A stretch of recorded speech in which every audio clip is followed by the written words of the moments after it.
এক তরুণ তার শিক্ষকের কাছে গিয়ে বলল, স্যার, আমার মনে ভীষণ অশান্তি।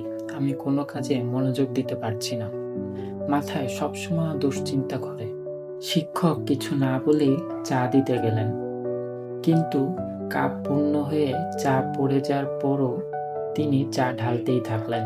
ছেলেটি অবাক হয়ে বলল, স্যার, করছেন কি?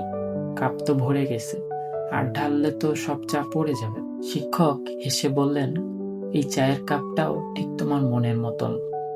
এই চায়ের কাপে যেমন ক্ষমতার চেয়ে বেশি চা ঢাললে তা উপচে পড়ে যায়, ঠিক তেমনি তোমার মনেও যদি প্রয়োজনের চেয়ে বেশি দুঃখ, কষ্ট বা অতীতের ভুল ভরিয়ে রাখো, তা তোমার জীবনকে কষ্ট আর অশান্তিতে ভরিয়ে দেবে। এই গল্পের শিক্ষা হচ্ছে, আমরা অনেকেই অতীতের ভুল, হতাশা, পুরনো স্মৃতি মনে রেখে নিজেকে কষ্ট দিই।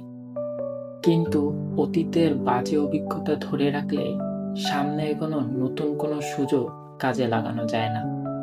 তাই অতীতকে ভুলে মন হালকা করুন এবং ভবিষ্যতের দিকে নজর দিয়ে নতুনভাবে শুরু করুন।